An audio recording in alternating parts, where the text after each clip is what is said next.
Os casos de violência política, gente, cresceram no Brasil durante a campanha eleitoral nesse ano. Foram 212 casos registrados entre julho e o mês de setembro. Esses dados que a gente está falando são de uma pesquisa do Observatório da Violência Política Eleitoral da Universidade Federal do Rio de Janeiro. Nosso repórter Pedro Duran tem os detalhes para a gente ao vivo. Dados muito preocupantes, né, Pedro? Bem-vindo, boa noite.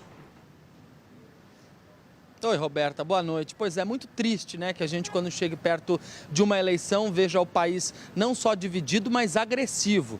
Muitas pessoas acabam sendo atacadas por sua posição política, por sua opinião política ou até mesmo porque são candidatas a algum cargo. Isso vem acontecendo nas últimas eleições. A gente teve no último semestre de 2020, você vai se lembrar, o ano da pandemia, a eleição foi em novembro, a gente teve 240 casos de agressão. E agora, o número que quase bate esse infeliz recorde de 212 casos no terceiro trimestre de 2022. A gente está falando de julho, agosto e setembro, exatamente os 3 meses que antecedem ali as eleições que foram realizadas no início de outubro. É importante destacar que o laboratório da Unirio leva em consideração para fazer esse levantamento as notícias publicadas pelos veículos de comunicação sobre casos como esse. Por isso a importância de que isso seja relatado na mídia, porque ajuda inclusive os pesquisadores a monitorarem esse tipo de acontecimento. E é claro que a gente tem que entender que são classificados como casos de violência política